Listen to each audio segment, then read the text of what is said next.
பேர் வந்து சரவணன். கடை பேர் வந்து செஞ்சிக்கோட்டை பாய் பிரியாணி. கூடாஞ்சேரிலேருந்து இங்கே ஊரப்பாக்கம் போகிற வேல வந்து left hand side Akshaya building கொஞ்சம் தூரம் கிராஸ் பண்ணி வந்தாலே லெஃப்ட் ஹேண்ட் சைடு நம்ம கடை இருக்குது.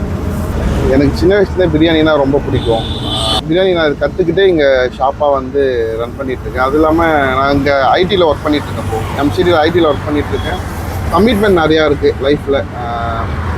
எனக்கு அப்பா இல்லை, நான் மட்டும்தான். நான் தான் ஃபேமிலி டேக் கேர் பண்ணிகிட்ருக்கேன். அம்மா, நான், தங்கச்சி 3 பேர். சிஸ்டர் கிட்ட தான் மேரேஜ் பண்ணேன். கமிட்மெண்ட் நிறையா, அதனால் அந்த கமிட்மெண்ட்டுக்காக ஓடிட்டுருக்கேன்.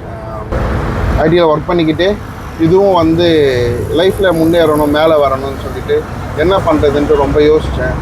3 to 4 months கிட்ட ஒரு மாதிரி ஒரு ஸ்ட்ரகிளான ஒரு சுச்சுவேஷனில் இருந்து என்ன பண்ணுறது ஏது பண்ணுறதுன்னு சொல்லிட்டு யோசிச்சுக்கிட்டு, ஸோ நம்ம வந்து நமக்கு தெரிஞ்சதில் போகலாம் அப்படின்னு சொல்லிட்டு பிரியாணி வந்து பண்ணுறதுக்கு போய் கற்றுக்கிட்டேன். நிறையா மாஸ்டர்கிட்ட போனேன். அதில் அஷ்ரஃப் மாஸ்டர்ன்ட்டு எங்கள் ஊர்லேயே ஒருத்தர் இருக்கார். அவர் எனக்கு கற்றுக் கொடுத்தாரு. குழந்தைக்கு சொல்லிக் கொடுக்குற மாதிரி எனக்கு எல்லாமே சொல்லிக் கொடுத்தாரு. அவர் பண்ணும்போது நான் கூட இருந்து பார்த்தேன், என்னை பண்ண விட்டார். அந்த மாதிரி அவருக்கு எங்கெல்லாம் கல்யாணம் ஆறு போகிறாரோ போயிட்டு அவர் கூட போய் நான் கல்யாண வீட்லேயும் வந்து நான் பிரியாணி வந்து செஞ்சோம்.